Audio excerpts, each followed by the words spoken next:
PS5 scalping ending and chip shortage ending, the PS5 is becoming more available than ever in retail and online stores. It also helps that the PS5 is becoming more popular than ever, selling 40 million units in the world as of right now. With great exclusives such as God of War, Horizon Forbidden West, and upcoming titles such as Spider-Man 2, the PS5 has a very bright future ahead. This brings us to the following question. Should you buy the PlayStation 5 right now in 2023? Hello guys, my name is Kevin Jagade and welcome back to my video. Today, I'll be reviewing the PlayStation 5 and answering the question of whether or not you should buy it right now in 2023. Without any further interruption, let's get straight onto the video.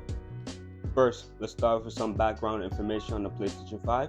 The PlayStation 5 was released on November 9th, 2020. You can find the PS5 on major retail stores such as Walmart, Target, and Best Buy, and also on online stores such as the PlayStation website and Amazon. For the first time ever, Sony offers two versions of the PlayStation 5.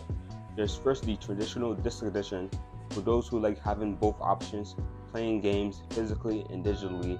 There's also the new digital edition for those who prefer playing games digitally. Over time, the PlayStation 5 has gone through many revisions of the console, reducing the size and weight on the console and also reducing the size of the heatsink. PlayStation 5 also releases accessories such as the PlayStation VR 2, which is for people who like to play virtual reality games, and the DualSense Edge controllers for more professional gamers. PlayStation 5 box comes with a PlayStation 5 console, a DualSense controller, a USB-C controller for charging the DualSense, a HDMI port, and a power port. I made a previous video going in depth on unboxing the PlayStation 5, so if you want to check the video out, the link will be down below in the description. When it comes to the design inside the PlayStation 5, it is a very big console. It is in fact the biggest console Sony has ever made, coming at 15 inches tall, 10 inches deep, and 4 inches wide. The PS5 has two USB-A ports, an HDMI port, an Ethernet port, and a power port. For the first time ever, Sony is including a stand on the PS5, allowing you to place the console horizontally or vertically. Depending on which console you order, the design might slightly change. The differences between the two consoles is basically the disc player. The PS5 Disc Edition comes with the disc player, while the PS5 Digital Edition comes without the disc player. The PS5 also comes with detachable covers. This allows you to do basic maintenance such as cleaning the console or installing the SSD, which I'll talk about later in the video. You can purchase color covers from the official Sony website or a third-party website. Let's take a break from the PS5 and talk about the controller. Instead of calling it the DualShock 5, Sony decided to take a different approach and decided to call the controller the DualSense. One of the biggest features inside the DualSense controller is the use of haptic feedback. Haptic feedback basically uses touch to communicate meaning. The DualSense also comes with adaptive triggers, which allows you to experience tension pressing the triggers. It allows the game to be more immersive, to feel like you're really inside the game. One example of a game that utilizes the adaptive triggers is Spider-Man Remastered. When pressing the triggers to web sling, you can actually feel some tension while web slinging, which I found really cool. Along with that, the DualSense controller also comes with a built-in microphone, which allows you to communicate with other players, which I generally do not recommend. The DualSense also improves in the battery life department, averaging 6 to 12 hours of use. Great improvement in contrast to the 4 to 8 hours of use inside the DualShock 4. The gameplay in the PS5 is a huge improvement over the PS4.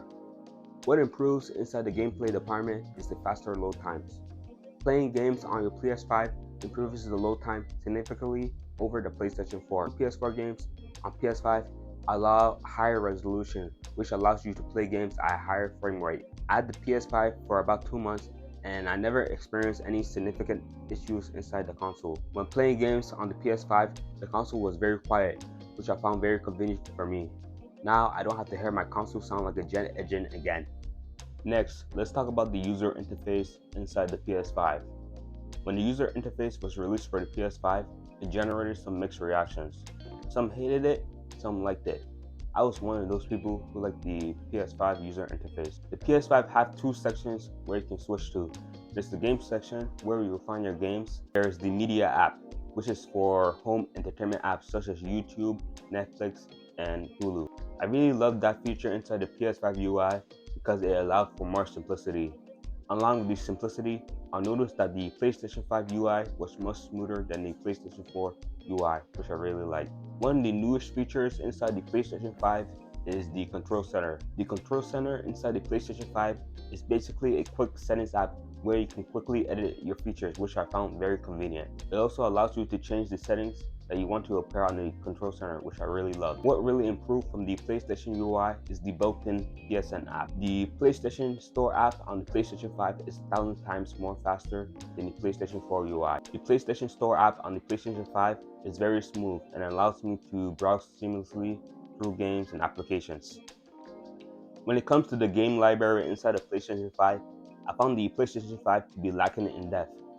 Even though the PlayStation 5 is backwards compatible with most PlayStation 4 games, I've never seen one game in the PS5 that pushed the console to its limits. It's been 3 years since the PlayStation 5 has been released, and I still think PlayStation 5 is still in its infancy phase. There hasn't been one game that pushes the PlayStation 5 to its full potential. Hopefully, this opinion of mine will change soon, with brand new PlayStation 5 exclusives coming soon. One of the biggest drawbacks in the PlayStation 5 is the storage. The PlayStation 5 comes with about 825 gigabytes, and after installing the PlayStation 5, we have about 667 gigabytes remaining. This amount of storage is not enough, especially with how big modern games are getting bigger and bigger after year. It provides more options to improving your storage on the PlayStation 5. First, there's the external SSD, which has some drawbacks, or there's the internal SSD, which most people are getting nowadays. I have a Samsung 980 Pro 2TB SSD on my PS5, and I also made a video unboxing and installing the SSD into my PS5. So if you want to check that video out, the link will be down below in the description. Let's get on to what I like about the PlayStation 5. There are 5 things that I love about the PlayStation 5. First, UI. I really love the UI inside the PlayStation 5. In my opinion, I feel like the UI is a huge step up over the PlayStation 4. I like how they went more in depth into it, adding a game section where you can browse to your games and a media section where you can browse to your applications. I also love the control center inside the PlayStation 5.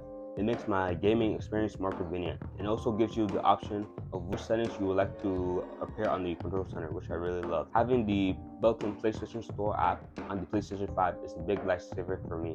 As I said previously about the UI, the built-in PlayStation Store app on the PlayStation 5 is a huge improvement over the PlayStation 4 because of how smooth it is to browse seamlessly through applications. I also love the DualSense Controller after using it for quite a while. The DualSense Controller feels more premium than the DualSense 4. I also love how they incorporated the haptic feedback and the adaptive triggers inside the DualSense Controller because it allows for more immersion and it feels as if you're really inside the game. One last thing that I love about the PlayStation 5 is the gameplay. I had the best gameplay experience on the PlayStation 5. The faster load times definitely contributed to my gameplay experience being great. And I also love how some PlayStation 4 games have higher resolution settings, allowing you to play the games at a higher frame rate. Even though there's some things that I love about the PlayStation 5, there's some that I don't like.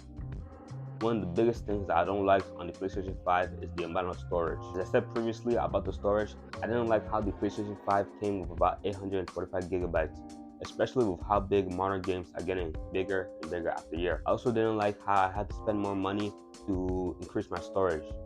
Hopefully in the future, they can release a PlayStation 5 Slim or Pro with 1 terabyte or even 2 terabytes of storage with how big modern games are getting. Another thing that I don't like inside the PlayStation 5 is the game library. As I said previously, I'm a firm believer that PlayStation 5 is still in its infancy phase. Some of the games being released on the PlayStation 5 still look like PlayStation 4 games. Hopefully, this opinion of mine could change in the future. All the things I said inside the video, it brings us to the final question. Should you buy a PlayStation 5 in 2023? After having the PlayStation 5 for quite a while and having a great experience using it, I'll say go out there and snag a PlayStation 5. I feel like the PlayStation 5 is the best console to buy right now in 2023. The improved UI, DualSense Controller, gameplay, and accessories will make it worthwhile for you. When you're deciding on which type of PlayStation 5 you like to buy, it really depends on your preferences. If you're a person who likes to have both options, playing games physically and digitally, I say go for the PlayStation 5 Disc Edition.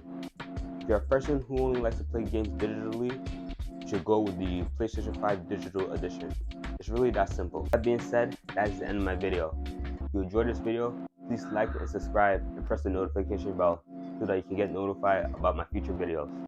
If I didn't explain any important information on the PlayStation 5, please leave it down below in the comments below. That being said, this is Kevin Jagade signing out.